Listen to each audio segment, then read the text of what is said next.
ne peut pas se résumer simplement à une ligne allemande et une ligne française. En effet, c'est un dispositif très complexe. Il y a d'abord au centre, entre les deux camps, ce qu'on appelle le no man's land, qui est le lieu de tous les dangers, où les hommes vont combattre, bien sûr, où se trouvent les cadavres, les blessés qu'on essaie d'aller chercher. Ensuite, de part et d'autre du no man's land, il y a les premières lignes. C'est l'espace de la surveillance, c'est l'espace de la préparation des offensives, là d'où l'on part pour sauter le parapet et aller dans le no man's land, combattre. Donc c'est une zone véritablement importante où les soldats sont nombreux, mais ils sont protégés également par ceux qui sont dans les autres lignes. Parce qu'il faut imaginer qu'à partir de la première ligne, on a des boyaux de communication qui vont mener à une deuxième ligne.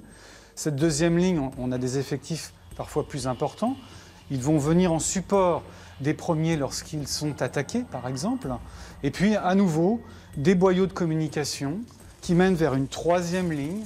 Et là, c'est l'endroit où on trouvera les postes de commandement, où l'on trouve également les postes de secours. Mais alors ce front, c'est 3 lignes, peut-être plus quelquefois.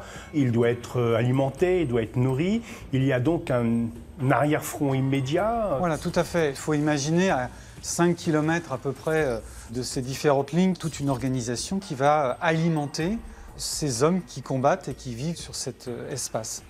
On y trouve les batteries d'artillerie qui pilonnent les lignes adverses, les états-majors, des zones de stockage, des lieux où l'on fait la cuisine.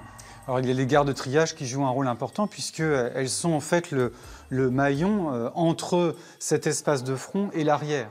Alors on a parlé d'intendance, d'organisation, il faudrait parler aussi des hommes. Finalement le soldat il reste assez longtemps sur ces zones de combat. Et l'archéologue aujourd'hui découvre justement de nombreux témoignages de la vie quotidienne du combattant en première ligne.